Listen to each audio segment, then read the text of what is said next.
Budem čítať zo svojej novej knihy Imunita, ktorá je paramedicínskou poéziou. Som toho názoru, že poézia môže byť liečivá. Poézia je nevyhnutne liečivá, nie každá. Zlá poézia nie je liečivá, ale zlá poézia nie je poézia.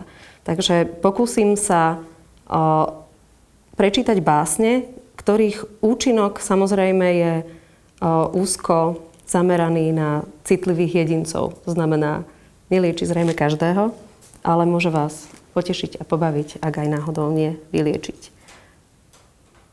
Iskerník hľuznatý. V hornej časti sa ježia chlpky. Po stopkách s jemnými ryhami stúpajú ku kvetom. Aj o samote jedovatý. Zvyčajne horší chladom, prievanom, zmenou počasia, horší alkoholom. Celkovo horší večer. Horší premoknutím, horší dotykom. Bolestivé, chladné miesta po tele. Nemával som takýto život. Zhorkol mi, zredol spolu s vlasmi. V auguste som vyťahoval metá, ale dnes už ich neuniesiem. Zuby do pohára, nezabudnúť na tabletu. Je dobré, že som tu už sám, že sa ma nič netýka, že sa stále v týchto starých bytoch kúri. Plus gieriky na prstoch, chrastičky, tvrdé, rohovité mozole. Týmito rukami by som vás. Kýchavica biela. Trvalka s krátkym podzemkom a mohutnými koreňmi.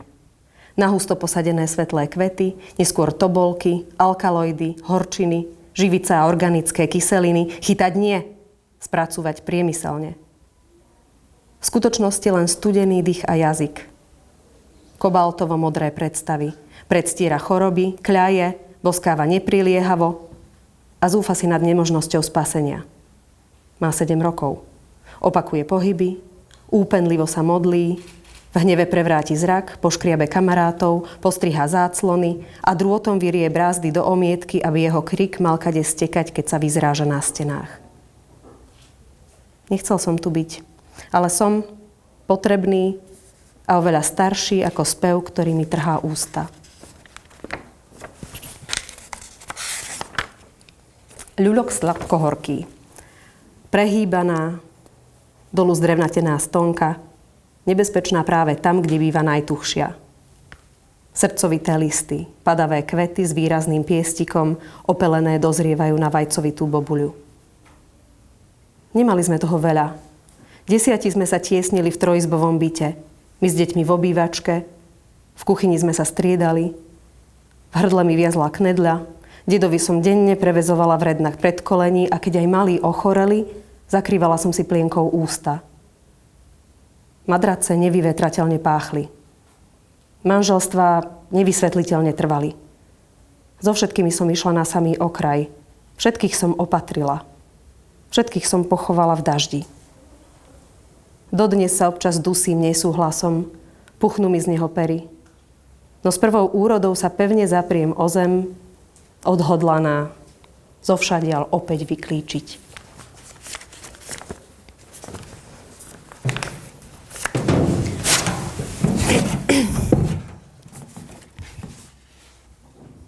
Zápaly. Mám v tele zápalové procesy, najmä v žilách a v lymfatických uzlinách. Kĺby mi puchnú. Čítala som, že to môže byť dna alebo reuma. V mojom tele stoja pocity. Sú silné, každá situácia vo mne vyvoláva reakciu. Neľutujem minulé.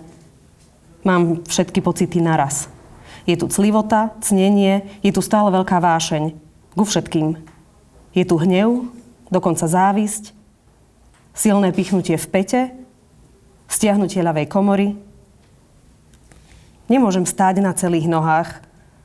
Nesiem sa na prstoch, padla mi klemba.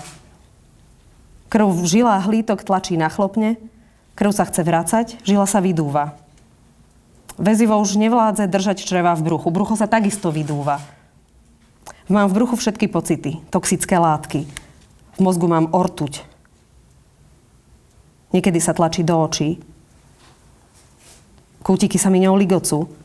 Niekedy mám aj olovo na jazyku. Oťažievajú mi pery, občas sa vyvalia von. Nechcem sa usmievať. Niekedy som taká plná, že si ostrými predmetmi otváram záhyby, vypustím jedovaté plyny, nastrihnem hrádzu a leje sa zo mňa kolomáš.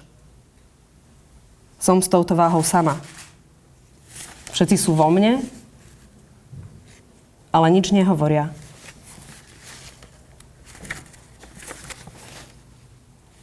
Profilový obraz. V nemocničnej izbe zdanlivo nie som sama. Na monitore slová podpory. Od dojatia takmer nedýcham, tekuté kryštály v očiach, aj v plúcach stále prší. Posledná fotka, kde sa moja tvár stáva akvaparkom, priesvitné trubice tobogánov vychádzajú z nosa, iné sa zabárajú do žil, bude naveky aktuálna, ak si ju trúfnem zavesiť. Ak ešte vôbec vládzem pohnúť prstom.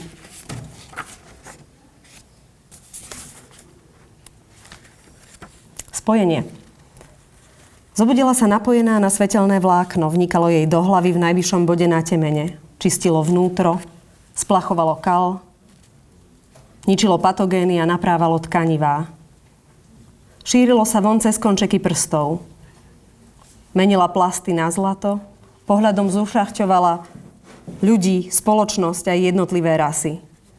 Správy o jej moci šírili sa éterom takmer sami, liečila na diaľku, ale aj dotykom.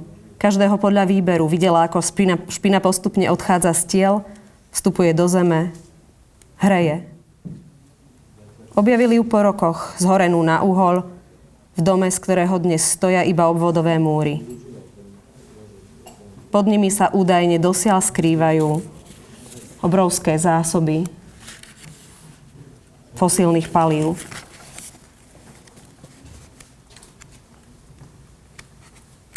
A posledná.